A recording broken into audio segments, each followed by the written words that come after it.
WLC unit setting எப்படி வைக்கிறதுன்னு பார்க்கலாங்க. நீங்கள் யூனிட்டை கனெக்ட் பண்ணிட்டீங்க அப்படின்னா வாட்டர் வந்து ஃபுல்லாக இருக்கணும். ஒன்று ஃபுல்லு அப்படின்னு மெசேஜ் வரணும், இல்லாட்டி ஃப்ளோட் கனெக்ட் பண்ணதுக்கு முன்னாடி நம்ம செட்டிங் வச்சுக்கலாங்க. செட்டிங் வைக்கிறதுக்கு செட் பட்டனையும் அப் ஏரோவையும் ரெண்டையும் சேர்ந்தாப்பில் ஒரு 5 செகண்ட் அமுத்தி பிடிக்கணுங்க.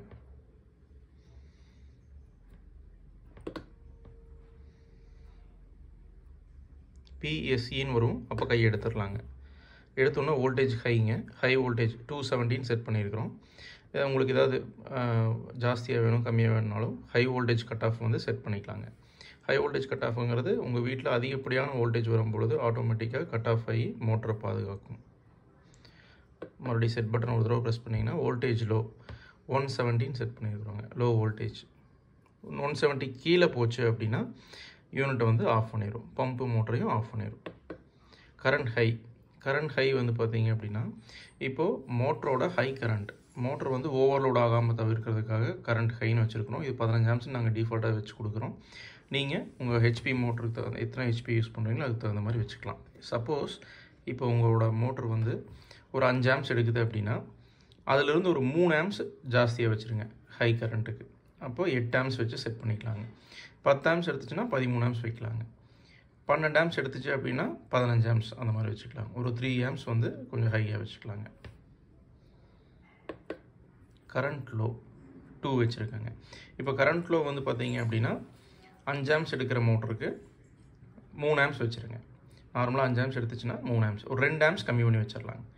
அதே தான் 10 ஆம்ஸ் எடுத்துச்சுன்னா 8 ஆம்ஸ், 12 ஆம்ஸ் எடுத்துச்சுன்னா 10 ஆம்ஸ் அப்படின்னு நம்ம செட் பண்ணி வச்சுக்கலாங்க.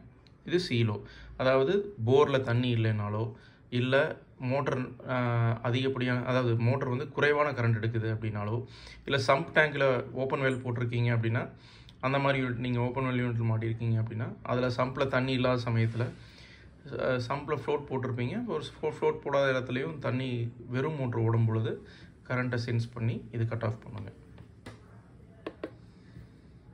இது வந்து டைமருங்க. டைமர் வேணுங்கிற இடத்துல சைக்கிளிக் டைமர்னு சொல்லுவோம்.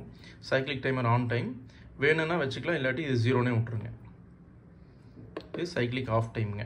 அதாவது ஃப்ளோட் மூலிமா ஆன் ஆனதுக்கப்புறம் இந்த எனக்கு வந்து 10 நிமிஷம் தான் ஆன் ஓடணும், மிச்ச நேரத்தில் ஆஃப் ஆயிடணும் அப்படின்னு நீங்கள் ஃபீல் பண்ணிங்கன்னா அந்த மாதிரி டைம் இதை செட் பண்ணிக்கலாம். நார்மலாக இது தேவைப்படாது உங்களுக்கு அதிகமாக, அதனால் அது ரெண்டையுமே 0-0ன்னு விட்டுடலாங்க.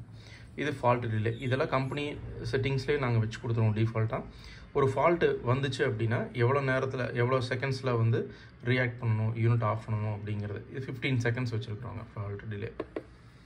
இது கரண்ட் ஃபால்ட் டிலே, அதாவது ட்ரை ரன் ஆச்சு அப்படின்னா எவ்வளோ நேரத்தில் மறுபடியும் ரீஸ்டார்ட் ஆகணும் யூனிட் அப்படின்னு வச்சுருக்கோம். இது 60 நிமிஷம் வச்சுருக்கோங்க. 60 நிமிஷம் அப்படின்னம்னா 1 ஹவருங்க. அந்த 1 மணி நேரம் கழிச்சு இந்த யூனிட் வந்து ஆட்டோமேட்டிக்காக ரீஸ்டார்ட் ஆகுங்க.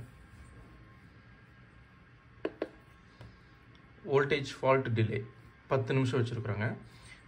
ஏதாவது வோல்டேஜில் ஏதாவது ஃபால்ட் வந்துச்சு அப்படின்னா 10 நிமிஷம் கழிச்சு யூனிட் ஆட்டோமேட்டிக்காக அதுவாக ரீசெட் பண்ணி பார்க்குங்க.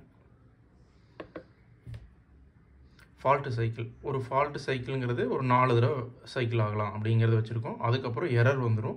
ஹவுஸ் ஓனர் வந்து யூனிட்டை வந்து ரீசெட் பண்ணுற மாதிரி இருக்குங்க. CD1 capacitor டிலேங்க.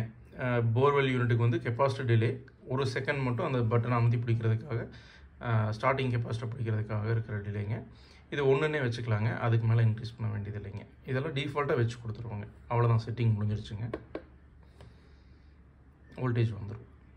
தேங்க்யூ.